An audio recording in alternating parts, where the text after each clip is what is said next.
Hey guys, आज की video में हम कवर करेंगे poem the lamp which is written by William Blake. तो सबसे पहले हम विलियम ब्लेक की बात करते हैं। तो he was the most remarkable poet in English. जब रोमांटिक पीरियड हुआ था उसकी बात कर रहे हैं। And he was born in London in November 1757। और इन्होंने 24 एज पे शादी कर ली थी। जिस लड़की से इन्होंने शादी करी थी वो एक इलिटरेट थी और इन्होंने उसे पढ़ना और लिखना सिखाया, पेंट करना सिखाया। और आगे फिर बात होती है कि जो इनका करियर था एक प्रॉमिसिंग स्टार्ट हुई थी एज अ पोएट और पेंटर। और इन्होंने कुछ बुक भी इलुस्ट्रेट करी थी, उसके रिव्यू देखे थे, रिव्यू बताए थे। इनकी डेथ हुई थी जब इनकी एज थी 67 और सन था वो 1827। और उसी के 4 साल बाद इनकी जो वाइफ थी कैथरीन, उनकी भी डेथ हो गई और वो भी सेम एज पर मरी, मतलब कि 69 पर। अब हम बात कर लेते हैं लैम्प की। जो लैम्प पोइट्री है, ये जो लैम्प पोइट्री है ये सॉन्ग ऑफ इनोसेंस के साथ पब्लिश हुई थी, क्योंकि जो सॉन्ग ऑफ इनोसेंस है वो एक पोइट्रीज का कलेक्शन है जो कि पब्लिश हुआ था 1789 में, और उसी में द लैम्प पोइट्री भी पब्लिश हुई थी। अब इसके बारे में जितनी भी टेक्निक्स हैं, इसके स्टैंजाज हैं या फिर इनकी जो फॉर्म है या फिर जो भी चीज़ें इसमें एक्स्ट्रा हैं, वो सब हम वीडियो के लास्ट में आएंगे। पहले लाइन टू लाइन इसकी मीनिंग देख लेते हैं इस पोइट्री की। तो शुरू करते हैं फर्स्ट लाइन से। अब इसमें एक बच्चा है जो कि एक लैम्प है, जो कि एक जानवर है, उससे बात कर रहा है और ये एक डायलॉग की फॉर्म में पोइट्री लिखी गई है। फर्स्ट लाइन है, little lamp who made you, don't you know who made you.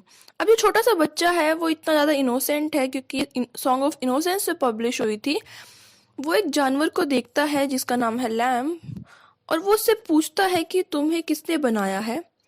Don't you know who made you, क्या तुम्हें नहीं पता तुम्हें किसने बनाया है।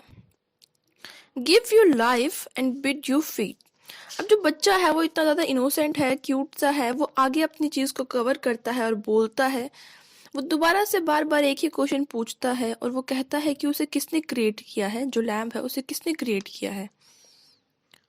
अब जो बच्चा है वो उससे बोलता है कि उसे किसने बनाया है, उसे किसने ये लाइफ दी है। अब वो जानना चाहता है कि जो लैम्प की लाइफ है उसे किसने दिया है, किसने उसे खिलाया है या फिर किसने उसे लाइफ दी है कि वो रिवर के साइड में, अदर साइड्स में रहे, जो प्लेन ग्रासलैंड है वहां पर रहे। और वो ये भी जानना चाहता है कि किसने उसे ये बॉडी कवर जो दिया है, क्लॉथ दिए हैं, वो किसने दिए हैं। क्योंकि यहाँ पर लैम्प की बात हुई है तो लैम्प के ऊपर जो सॉफ्ट हेयर होते हैं, बच्चा उसके बारे में पूछ रहा है कि किसने किसने उसे लाइफ दी है और किसने उसे वो क्लॉथिंग दी है, वो कपड़े दिए हैं, वो जो उसके वूल हैं सॉफ्टेस्ट, वो किसने दिए हैं जिस पे इतनी ज़्यादा शाइनिंग है और इतनी ज़्यादा वो वूल है। अब जो बच्चा है वो लैम्प से फिर से पूछता है कि किसने उसे ऐसी वॉइस दी है जिसकी आवाज़ सुनकर जो वैली है, सराउंडिंग की वैली है, वो झूम उठती है। अब जो बच्चा है, यहाँ पर बेसिकली इतनी बात हुई है कि जो पोइट्री है वो एक ट्रिब्यूट है लॉर्ड क्राइस्ट के लिए, क्योंकि क्राइस्ट भी प्योर थे, इनोसेंट थे, बिल्कुल बच्चे की तरह मीक और माइल्ड थे, एक लैम्प की तरह। अब जो छोटा बच्चा है वो लैम्प से पूछ रहा है कि उसे किसने बनाया है, उसकी लाइफ को किसने ब्लेस किया है, जो उसकी कैपेसिटी है खाने की वो, या फिर जो प्लेन ग्रासलैंड पे रहता है वो, ये सब चीज़ें उसे किसने दी हैं, जो उसके ब्राइट सॉफ्ट वूल हैं वो उसे किसने दिए, जो उसे एक कपड़े की तरह काम करते हैं, सर्व करते हैं। और उसकी जो टेंडर वॉइस है जिससे कि पूरी जो वैली है वो जॉय से झूम उठती है, खुशी से झूम उठती है, वो सब किसने दिया है, आ दिया। और उसके बाद लास्ट में 2 लाइन है, उसमें क्या वो कहता है, little lamp who made you, don't you know who made you. अब जो स्टार्टिंग की लाइन थी वो दोबारा से यहाँ पर रिपीट होती है, क्योंकि एक सबसे ग्रेटेस्ट लिरिकल पोयम है कि आप जब इसे पढ़ते हैं यू स्टार्ट हमिंग इट, अपने आप ही आप उसे गाना शुरू कर देते हैं। अब नेक्स्ट स्टैंजा की बात करते हैं। अब जो क्वेश्चन बच्चा पूछ रहा था, अब उस क्वेश्चन का आंसर बच्चा खुद ही देता है, क्योंकि लैम्प वो बोल नहीं सकता ना, लेकिन बच्चे की इनोसेंस इतनी है कि वो उस लैम्प से बात कर रहा है। और अब स्टार्ट होता है second stanza, little lamp I will tell you, little lamp I will tell you. अब जो बच्चा है वो बोलता है कि कोई बात नहीं, वो नहीं बोल सकता, तो लेकिन अब जो उसने उसका डिस्क्रिप्शन दिया था उसका हेयर का, उसके आवाज़ का, जो भी है, अब वो बोलता है कि वो खुद उसका आंसर बताएगा जो जो क्वेश्चंस उसने पूछे थे। He is called by your name, for he calls himself a lamb. He is meek and he is mild, he became a little child. I a child, you a lamb, we are called by his name. अब इसमें जो बच्चा है वो बोलता है कि जिसका मैं बता रहा था, जिसने तुम्हें बनाया है, वो बिल्कुल तुम्हारे ही नाम से जुड़ा हुआ है, उसका नाम भी लैम्ब है, जो तुम्हारा क्रिएटर है उसका नाम भी लैम्ब है। अब यहाँ पर क्राइस्ट की बात हो रही है कि जो क्राइस्ट है उन्हें सन ऑफ गॉड कहा जाता है, और जो क्राइस्ट है वो खुद को लैम्ब बोलते हैं क्योंकि वो भी मीक एंड माइल्ड है, इनोसेंट है, इसीलिए उन्हें लैम्ब बोला गया है। और जो क्राइस्ट है वो वर्ल्ड में आए थे एक बच्चे की तरह, क्योंकि वो एक तो भगवान थे, भगवान के सन थे, लेकिन जब वो हमारे वर्ल्ड में आए तो एक बच्चे की तरह आए थे।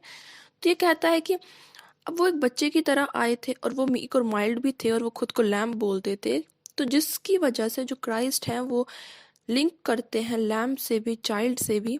और अब बच्चा बोलता है, I a child you a lamb we are called by his name, कि मतलब मैं एक बच्चा हूँ और तुम एक लैम्ब हो और हम दोनों ही उनके नाम से बुलाए जाते हैं। तो हम जो तीन लोग हैं वो आपस में जुड़े हुए हैं, जो इनकी इनोसेंस है आपस में जुड़ी हुई है। अब लास्ट में वो बोलता है, द पोएट कहता है, प्रे करता है लिटिल लैम्ब के लिए, और जो little lamb, God bless you little lamb, God bless you. तो यहाँ पर ये पोइट्री ख़त्म हो जाती है और इसमें जो मेन चीज़ हुई है वो चाइल्ड की बात हुई है, जो बच्चा इसमें बोल रहा है, और वो ऐसे बात कर रहा है जैसे कोई अनदर बच्चा है वो रिस्पॉन्स करेगा जब भी वो बोल रहा है। तो यहाँ पर उसकी चाइल्डहुड की बात हो रही है, प्योरिटी है, इनोसेंस है, टेंडरनेस है उसकी चाइल्डहुड में, और किसी भी लिटिल क्रिएचर को वो किस तरीके से फील करता है, किस तरीके से उसके रिलेशन है वो दिखाया गया है। टेक्निक्स में या फिर इसकी फॉर्म क्या है, तो टेक्निक में सबसे बड़ी चीज़ है कि फॉर्म क्या है। तो ये एक डायलॉग फॉर्म में लिखी गई थी पोइट्री, एक बच्चे और लैम्प के बीच में एक डायलॉग हो रहा है उसकी तरीके से लिखी गई थी। इसमें 2 स्टैंजास हैं, दोनों स्टैंजास में 10-10 लाइन्स हैं। अब यहाँ पर सिंबल की बात करें तो सिंबल, टाइटल में ही सिंबल है द लैम्प, लैम्प का सिंबल है सेल्फलेस इनोसेंस। और अगर दूसरी चीज़ में बात करें तो ये जीसस को रिप्रेजेंट करता है और डिवाइन ह्यूमैनिटी को भी रिप्रेजेंट करता है। अब ये एक मिक्सचर है, एक एमलगम है क्रिश्चियन स्पिरिट का और पेस्टोरल ट्रेडिशन का।